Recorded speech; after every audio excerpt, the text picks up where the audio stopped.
Hello everyone, কি অবস্থা সবার? তো কাহিনী হয়েছে যেটা অনেক দিন ধরে একটা প্ল্যান করতেছিলাম যে একদিন সকালে বন্ধুরা মিলে বের হবো নাস্তা খাওয়ার জন্য। তো কয়েকজনকে আগে থেকেই বলে রাখছিলাম যে আজকে সকালে আমরা বের হবো নাস্তা খাওয়ার জন্য। তো সকালে যখন কল দেই তো বেশিরভাগই ঘুমের জন্য কেউই উঠতে পারে না। তো আমি আর রাকিবই আজকে বের হচ্ছি নাস্তা খাওয়ার জন্য। আর আজকে আমরা যাচ্ছি 3 টাকার রুটি এবং 3 টাকার ডাল ভাজি খাওয়ার জন্য। মূলত এই দোকানদার কাকা দীর্ঘ 25 বছর ধরে 3 টাকার রুটি এবং 3 টাকায় ডাল ভাজি বিক্রি করে থাকেন। তাহলে চলুন যাওয়া যাক। অবশেষে চলে আসলাম আমরা কাকার দোকানে। আর দীর্ঘ 25 বছর ধরে কাকা এই দোকানে 3 টাকার রুটি 3 টাকার ডাল ভাজি বিক্রি করে থাকেন। মূলত কাকার দোকানটা একটু গ্রাম সাইডে, যার কারণে গ্রামীণ পরিবেশে আপনি খুব সুন্দরভাবে সকালে নাস্তাটা খেতে পারবেন। তাহলে চলুন কাকার সাথে একটু কথা বলে দেখি। 2 বস্তা দাম দিয়ে 1 বস্তা 2600 টাকার মধ্যে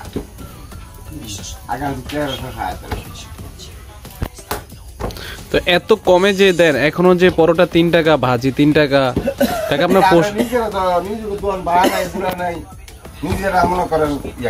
ভাড়া নাই, তারপরেও তো মানে গ্রামগঞ্জে গেলে তো এখনো দেখা যায় যে মনে করেন যে 5 টাকা 10 টাকা করে কিন্তু পরোটা বা পাতলা রুটি, কিন্তু আপনি এখনো সেই 25 বছর ধরে ঐতিহ্য ধরে রাখতেছেন। মানে এরকম আর কতদিন চলবো? কারণ দিন দিন তো আটা ময়দা সবকিছুরই দাম বাড়তেছে, আলুর দাম বাড়তেছে, বাজির দাম। হ্যাঁ, বাড়লো, চেষ্টা করতেছি তো। ডাইলে তো 75 টাকা। হ্যাঁ, রাশিয়া যুদ্ধের রাশিয়া ইউক্রেন যুদ্ধের পর থেকে তো সবকিছুরই দাম বাইরে গেছে। এই না চেষ্টা লাগে কোনো মাসে খাক, মাসে দোলায় তো সালায়। দৈনিক বেচা কেনা কেমন হয় কাকা?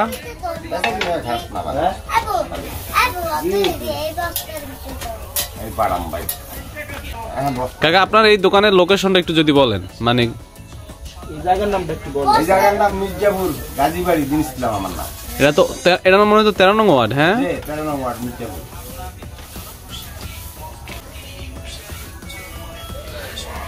এই দোকান তো সর্বপ্রথম আপনিই শুরু করছেন? হ্যাঁ, বড়টা আমি প্রথম। আপনিই শুরু করছেন।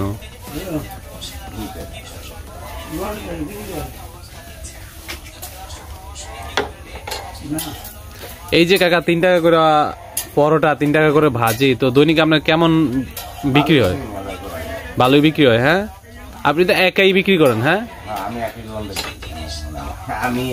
বিকালে আবার রাতে তো দোকান বন্ধ থাকে। হ্যাঁ, ও বিকালে বুটমুড়ি। হ্যাঁ, দুপুরে তো পুরি সিঙ্গারা এগুলো কিছুই করেন না?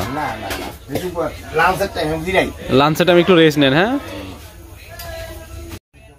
আসলে আমার মতে এই যুগে 3 টাকার রুটি হিসেবে এই রুটিটা যথেষ্ট বড় ছিল। যদি আপনারা দেখেন বেশিরভাগ দোকানে এই 5 টাকার নিচে কোনো ভাজা পোড়া নাই, তারপরেও কিন্তু উনি 3 টাকায় এই রুটি বিক্রি করতেছেন, সাথে ডাল ভাজিও 3 টাকায়। আরেকটা কথা হলো, ওনার দোকানের চা কিন্তু 4 টাকায়। এখন কিন্তু ছোট বড় সকল হোটেল বা রেস্টুরেন্টে সর্বনিম্ন রুটি হচ্ছে 10 টাকা। আর সেই তুলনায় এই কাকার দোকানের 3 টাকার রুটি যথেষ্ট বড় ছিল, আর 3 টাকা ভাজিও অনেক বেশি ছিল। আর মোটামুটি গ্রামীণ পরিবেশে খেতে অনেক ভালোই লাগতেছিল। আর আপনি যদি 30 থেকে 40 টাকার মানে নাস্তা খান, পেট ভরে আরামসে খেয়ে যেতে পারবেন। তারপর আমরা নাস্তা খাওয়া শেষ করে আশেপাশে চারপাশটা একটু সুন্দর করে ঘুরে দেখি। আর সত্যি অনেক সুন্দর ছিল চারপাশের পরিবেশটা। মূলত গ্রামীণ পরিবেশ অনেক জোস, আপনার শুধু সারাক্ষণ ঘুরতেই মন চাবে। আর এরকম রেল লাইনের পাশ হলে তো কোনো কথাই নাই, শুধু হাঁটতেই মন চাবে। তো আজকের মতো এখানেই শেষ। আমাদের ভিডিওটি ভালো লাগলে অবশ্যই আমাদেরকে সাপোর্ট করবেন। ধন্যবাদ সবাইকে। আসসালামু আলাইকুম।